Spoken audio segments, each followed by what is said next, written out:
नमस्कार, जय हिंद साथियों। एक बार फिर से स्वागत है आपका मेरे YouTube चैनल स्टडी विद सागर में। आशा करता हूँ आप सभी लोग अच्छे होंगे और आपकी गवर्नमेंट जॉब की तैयारी अच्छी चल रही होगी।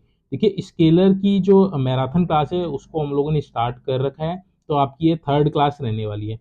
अब इसमें देखिए, इस वीडियो में हम लोग परमाणु संरचना आपका जो टॉपिक है, सबसे पहला ही टॉपिक आपका सिलेबस का जो साइंस का जो है वह आपका परमाणु है। परमाणु की परिभाषा, परमाणु की संरचना से संबंधित है। तो देखिए, परमाणु संरचना से रिलेटेड जितने भी एमसीक्यू पूछे जाने की संभावना है, उन सभी को हम लोग यहाँ पे डिस्कस करने वाले हैं। इससे क्वेश्चन आपको 101% आपको परीक्षा में देखने को मिलेगा। तो जो बच्चे नए हैं और जिनका भी स्केलर का एग्जाम है 25 अगस्त को, तो उनसे रिक्वेस्ट करूंगा कि प्लीज आप चैनल को सब्सक्राइब जरूर कर लीजिएगा, ताकि आपको महत्वपूर्ण वीडियो आपके एग्जाम से पहले आपको मिल जाए। और ये जो मैं सेशन ले रहा हूँ, इनकी पीडीएफ भी मैं अपने टेलीग्राम चैनल पे फ्री ऑफ कॉस्ट करवा दूंगा। तो जितने भी क्वेश्चंस होंगे साइंस के, हम लोग कोशिश करेंगे कि आपका सिलेबस के अकॉर्डिंग सारा ही कवर कर दे, तो एट द एंड आपका साइंस का सिलेबस पूरा ही कंप्लीट हो जाएगा। तो उसमें आप बिल्कुल ही निश्चिंत रहिए। तो आप बस आपने क्या करना है कि चैनल को सब्सक्राइब कर लेना है, बेल आइकन प्रेस कर लेना है, ताकि जैसी आपकी जो वीडियोस हैं, आपसे रिलेटेड जितने भी वीडियोस हैं अपलोड की जाए, तो आपको नोटिफिकेशन उसका मिल जाए, कोई भी वीडियो आपसे मिस ना हो पाए। मैं प्लेलिस्ट मैंने ऑलरेडी बना दी है स्केलर एग्जाम्स के नाम से, तो आप उस प्लेलिस्ट को सेव कर लीजिएगा या फिर उस प्लेलिस्ट को रन कर लीजिएगा बस, और आपने कुछ नहीं करना है। बाकी देखिए, जो बच्चे उत्तराखंड जो फॉरेस्टर है यानी कि वन दरोगा की तैयारी कर रहे हैं, वन आरक्षी की तैयारी कर रहे हैं, या उत्तराखंड के किसी भी गवर्नमेंट एग्जाम्स की तैयारी कर रहे हैं, तो उनके लिए भी ये वीडियो इक्वली इंपॉर्टेंट रहने वाली, क्योंकि साइंस से क्वेश्चन हमेशा पूछे जाते हैं। साइंस आपका जो सिलेबस का पार्ट है। तो चलिए, आज का जो सेशन है उसको हम लोग बिना देरी करे स्टार्ट कर लेते हैं। पहला क्वेश्चन दे रखा है आपका यहाँ पे, निम्न में से कौन सा कथन सही है। तो देखिए, पहला दे रखा है परमाणु संख्या समान व द्रव्यमान संख्या भिन्न, तो उसको आइसोटोप बोला जाता है, तो बिल्कुल सही है। देखिए, आइसोटोप क्या होता है, जहां किसी तत्व की परमाणु संख्या समान होती है बट उसकी द्रव्यमान संख्या भिन्न होती है, तो उसको आइसोटोप बोला जाता है।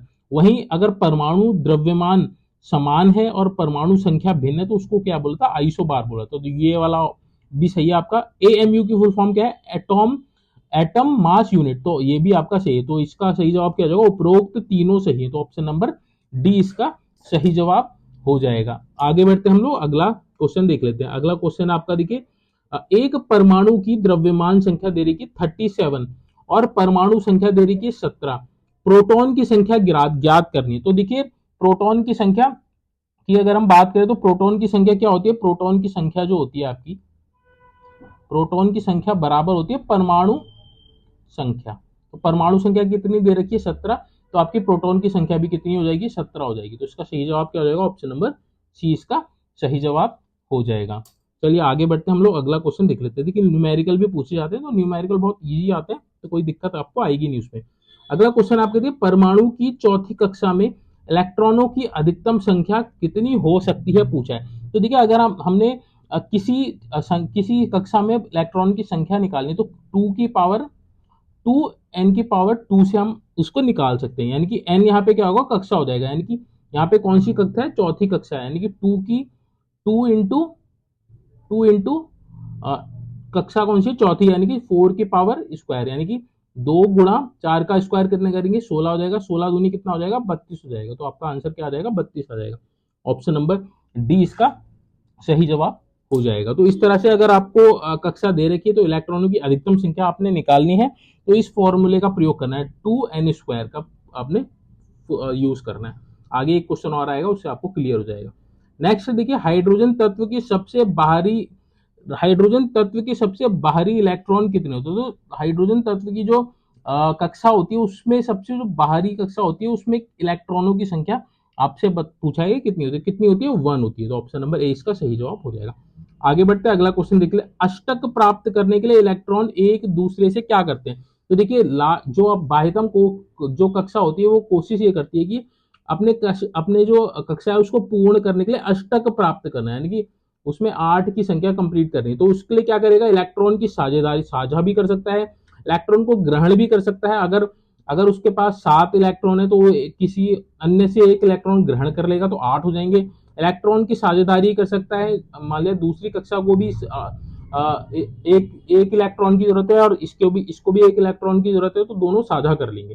इलेक्ट्रॉन को त्याग भी कर सकता है, यानी कि अगर उसकी आंतरिक कक्षा में 9 इलेक्ट्रॉन है और उसको अष्टक पूरा करना है, तो वो अपना एक इलेक्ट्रॉन त्याग कर देगा। तो ये भी सही है। इसका सही जवाब क्या हो जाएगा, उपरोक्त तीनों, यानी कि अष्टक प्राप्त करने के लिए इलेक्ट्रॉन की साझेदारी भी कर सकता है, इलेक्ट्रॉन को ग्रहण भी कर सकता है और इलेक्ट्रॉन का त्याग भी कर सकता है। तो इसका सही जवाब क्या हो जाएगा, ऑप्शन नंबर डी हो जाएगा। आगे बढ़ते हैं, अगला क्वेश्चन देख लेते हैं।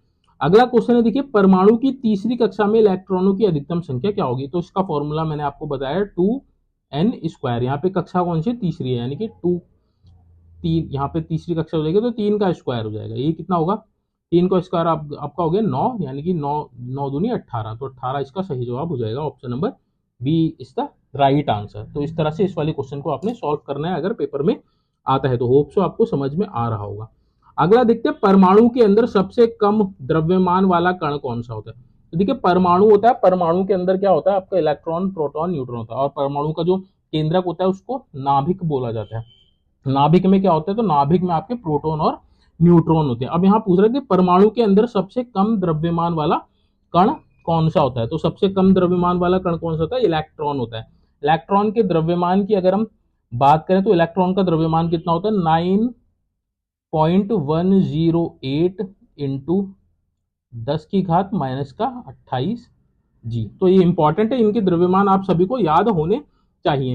इलेक्ट्रॉन का देखिए सबसे कम होता है द्रव्यमान परमाणु के अंदर। अगर हम प्रोटॉन के द्रव्यमान की बात करें तो प्रोटॉन का द्रव्यमान कितना होता है, 1.6726 इंटू 10⁻⁻24 ग्राम।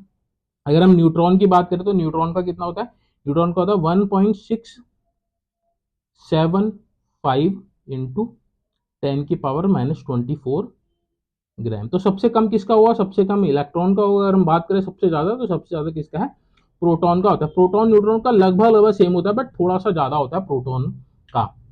तो ये इंपॉर्टेंट है। एक ये भी आप याद करिए, इलेक्ट्रॉन का जो द्रव्यमान है, इलेक्ट्रॉन का जो द्रव्यमान है वह प्रोटॉन वो कितना है, 1836 गुना है किसका, जो प्रोटॉन है, प्रोटॉन का जो द्रव्यमान है इलेक्ट्रॉन का 1836 गुना है। तो ये भी आपसे पूछ सकता है, 1836 गुना है किसका, इलेक्ट्रॉन का। तो ये भी आप इसको याद रख सकते हैं। आगे बढ़ते हैं, अगला क्वेश्चन देख लेते हैं। अगला क्वेश्चन है आपका, देखिए, नाभिक नाभिक की खोज रदरफोर्ड द्वारा किस प्रयोग से की गई थी। नाभिक की खोज रदरफोर्ड द्वारा किस प्रयोग से की गई थी, आपका ये पूछा है। तो इसका सही जवाब है ऑप्शन नंबर सी, अल्फा कण प्रकीर्ण से। अल्फा कण प्रकीर्ण से की गई थी नाभिक की खोज रदरफोर्ड ने। तो यहाँ से एक क्वेश्चन ये भी बनता है कि नाभिक की खोज किसने की थी, नाभिक की खोज आपने रदरफोर्ड ने की थी। कब, कैसे की थी, तो अल्फा कण के प्रकीर्ण से की थी रदरफोर्ड ने नाभिक की खोज। तो ऑप्शन नंबर सी इसका सही जवाब हो जाएगा। अगला क्वेश्चन, परमाणु के नाभिक में कौन कौन से कण पाए जाते हैं। तो मैंने अभी इससे पहले ही आपको बताया ना, नाभिक का जो कण होता है उसमें प्रोटॉन और न्यूट्रॉन पाए जाते हैं। तो ऑप्शन नंबर ए इसका सही जवाब हो जाएगा। यानी कि जो परमाणु का जो नाभिक होता है, यानी कि केंद्रक होता है, इसमें क्या पाया जाता है, इसमें आप पाया जाता है प्रोटॉन प्लस न्यूट्रॉन पाए जाते हैं। तो ये आपने याद रखना है, ये क्वेश्चन पूछा जा सकता है। आगे बढ़ते हैं, अगला क्वेश्चन देख लेते हैं। अगला क्वेश्चन आपका देखिए, नाभिक की खोज कब और किसने की थी। तो इसमें देखिए, हम लोगों ने अभी डिस्कस ही किया था कि किसने की थी, तो रदरफोर्ड ने की थी। अब हमने बताना है कि कब की थी, तो रदरफोर्ड ने 1911 में की थी। तो ऑप्शन नंबर सी इसका सही जवाब हो जाएगा। रदरफोर्ड ने 1911 में नाभिक की खोज की थी, जिसमें आपके न्यूट्रॉन और प्रोटॉन पाए जाते हैं। आगे बढ़ते हैं, अगला क्वेश्चन देख लेते हैं। अगला क्वेश्चन है, परमाणु के नाभिक की त्रिज्या कितनी होती है। तो परमाणु के जो नाभिक होती है उसकी त्रिज्या कितनी होती है, 10⁻⁻15 मीटर होती है। 10⁻⁻15 मीटर होती है नाभिक, परमाणु के नाभिक की त्रिज्या। ऑप्शन नंबर ए इसका सही जवाब हो जाएगा। होप सो आपको वीडियो समझ में आ रही होगी। आगे बढ़ते हैं, अगला क्वेश्चन हम लोग देख लेते हैं। अगला क्वेश्चन है आपका, नाभिक के अंदर कौन सा कण धनावेशित होता है। तो आपने बताना है कि नाभिक का के अंदर कौन सा कण आपका धन आवेशित होता है। तो देखिए, जो प्रोटॉन होता है, प्रोटॉन आपका धन आवेशित होता है। अगर हम बात करें अन्य की, तो इलेक्ट्रॉन जो होता है, इलेक्ट्रॉन आपका ये आपका ऋणात्मक होता है, यानी कि इसमें नेगेटिव पॉजिटिविटी होती है, यानी कि ऋणात्मक आवेश होता है। प्रोटॉन की बात करें, पॉजिटिव आवेश होता है। अगर हम न्यूट्रॉन की बात करें, तो जो न्यूट्रॉन होता है इसमें कोई भी आवेश नहीं होता है। तो ये आपका क्या होता है, इसमें कोई आवेश नहीं होता है। तो ये भी आपसे पूछा जा सकता है कि न्यूट्रॉन में कौन सा आवेश होता है, तो न्यूट्रॉन पे आपका कोई भी आवेश नहीं होता है। तो याद आपको रखना है, प्रोटॉन में पॉजिटिव और इलेक्ट्रॉन में आपका नेगेटिव होता है। आगे बढ़ते हैं हम लोग, अगला देख लेते हैं। अगला है आपका देखिए, कण एवं तरंग दोनों की तरह व्यवहार कौन करता है। तो आपसे पूछा कि कण और तरंग दोनों की तरह व्यवहार कौन करता है, तो इसका सही जवाब कौन सा है, option number C, electron. Electron जो होता है आपका कण और तरंग दोनों की तरह व्यवहार करता है, तो ऑप्शन नंबर सी इसका सही जवाब हो जाएगा। आगे बढ़ते हैं, अगला क्वेश्चन देख लेते हैं। अगला क्वेश्चन आपका रदरफोर्ड के प्रयोग के अनुसार नाभिक के चारों ओर चक्कर लगाता है। तो ये इंपॉर्टेंट है आपका, नाभिक के चारों ओर चक्कर कौन लगाता है, इलेक्ट्रॉन लगाता है। तो ऑप्शन नंबर सी इसका सही जवाब हो जाएगा। इंपॉर्टेंट है, आप इसको जरूर याद करके जाइएगा। आगे बढ़ते हैं, अगला क्वेश्चन हम लोग देख लेते हैं। अगला क्वेश्चन है आपका देखिए, ऋण आवेशित उदासीन व धन आवेशित कण कौन सा है। तो हम लोगों ने अभी अभी डिस्कस किया था, तो धन आवेश होता है वो कौन होता है, प्रोटॉन होता है। ठीक हो गया। और अगर हम बात करें कि आपका इलेक्ट्रॉन, अगर हम बात करें इलेक्ट्रॉन, तो इलेक्ट्रॉन आपका क्या होता है, ऋण आवेशित। तो उदासीन कौन होता है, तो उदासीन आपका होता है आपका न्यूट्रॉन। न्यूट्रॉन आपका उदासीन होता है।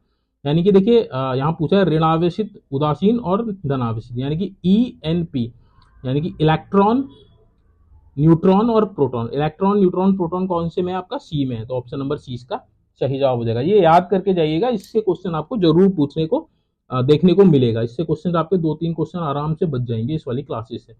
अगला है देखिए, एच यूकावा ने किसकी खोज की थी। तो एच यूकावा ने किसकी खोज की थी, इसने की थी मैसोन की। मैसोन की खोज इन्होंने की थी। तो ऑप्शन नंबर डी इसका सही जवाब हो जाएगा। मैसोन की खोज किसने की थी, एच यूकावा ने की थी। आगे बढ़ते हैं, अगला क्वेश्चन देख लेते हैं।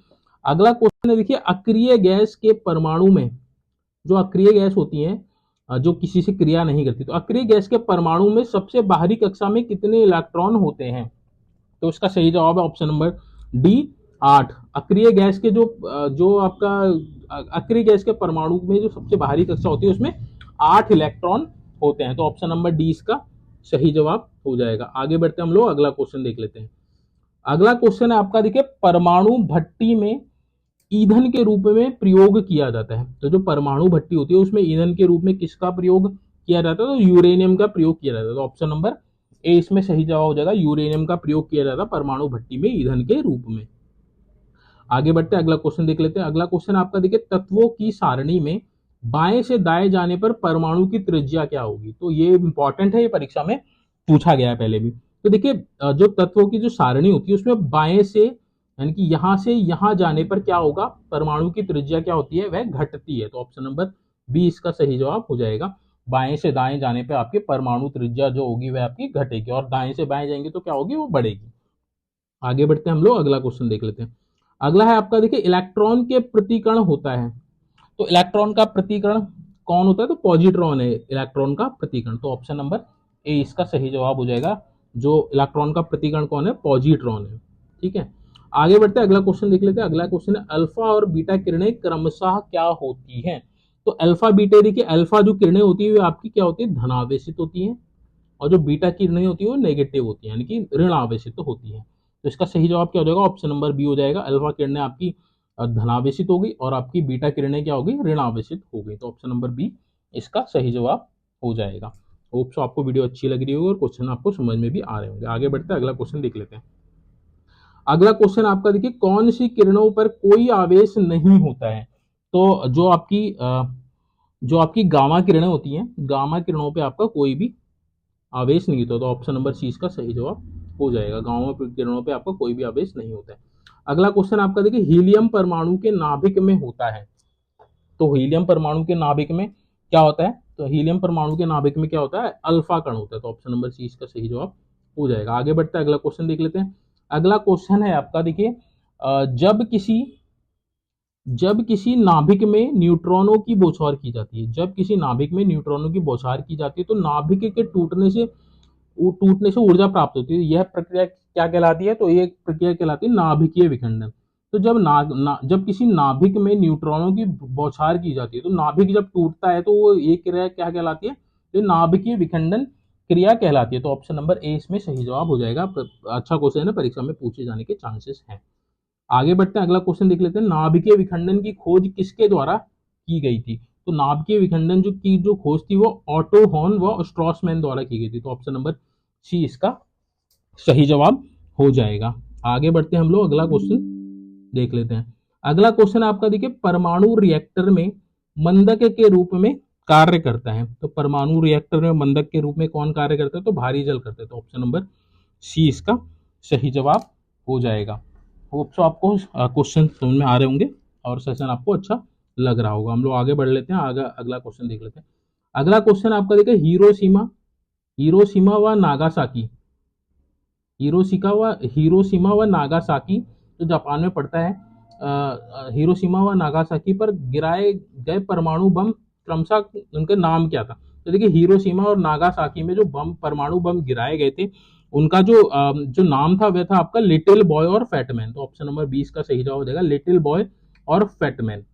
हिरोशिमा और नागासाकी पे गिराए गए बम थे क्रमशः। हिरोशिमा पे लिटिल बॉय गिराया गया था और आपका जो नागासाकी थे उस पर फैटमैन गिराया गया था। तो आगे बढ़ते हम लोग, अगला क्वेश्चन देख लेते हैं। अगला क्वेश्चन है देखिए, रासायनिक क्रिया में भाग कौन लेता है?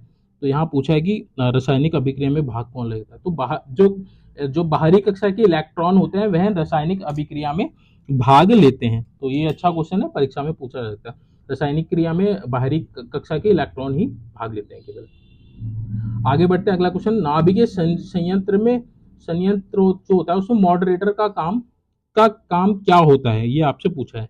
तो देखिए, जो नाभिकीय संयंत्र होता है उसमें मॉडरेटर का कार्य क्या होता है? इलेक्ट्रॉनों को धीमा करना होता है। ऑप्शन नंबर 20 में सही जवाब हो जाएगा। ये भी अच्छा क्वेश्चन है, ये भी परीक्षा में पूछा जा सकता है। तो आप इसको भी जरूर याद करके जाइएगा। देखिए, सारे जितने भी क्वेश्चन आपको करवाए जा रहे हैं सारे ही इंपॉर्टेंट है।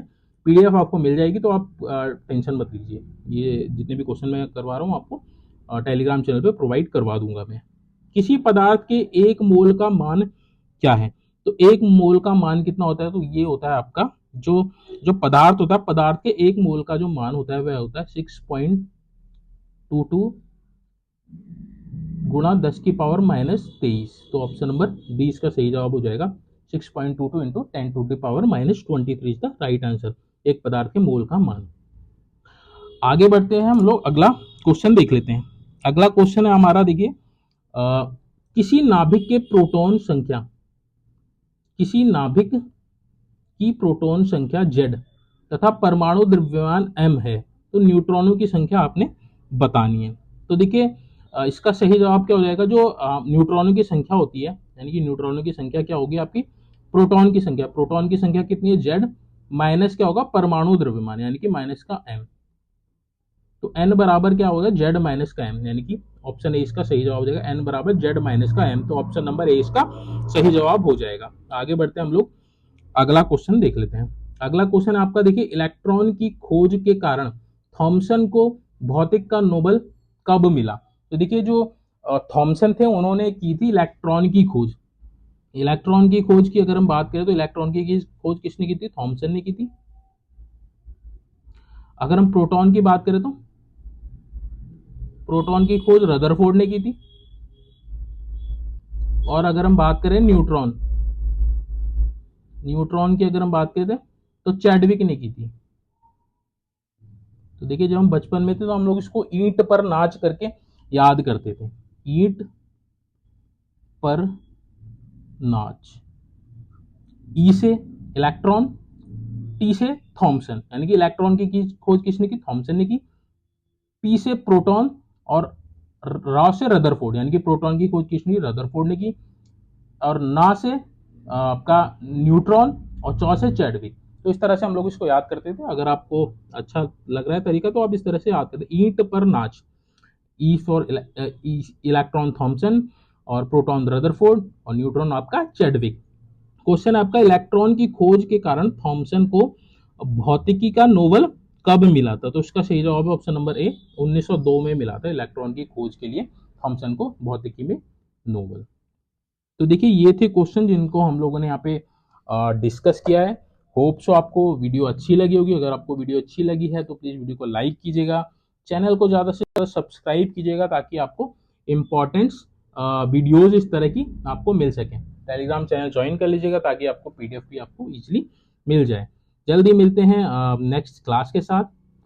तब तक आप अपनी तैयारी को कंटिन्यू रखिए। जिन बच्चों ने चैनल सब्सक्राइब नहीं किया तो उनसे रिक्वेस्ट करूंगा कि प्लीज़ आप चैनल को सब्सक्राइब कर लीजिए ताकि आपको इंपॉर्टेंट वीडियो रेगुलर बेसिस पे मिलती रहे। तो चलिए सेशन को यहीं पे एंड अप करते हैं। Thank you so much for watching this video.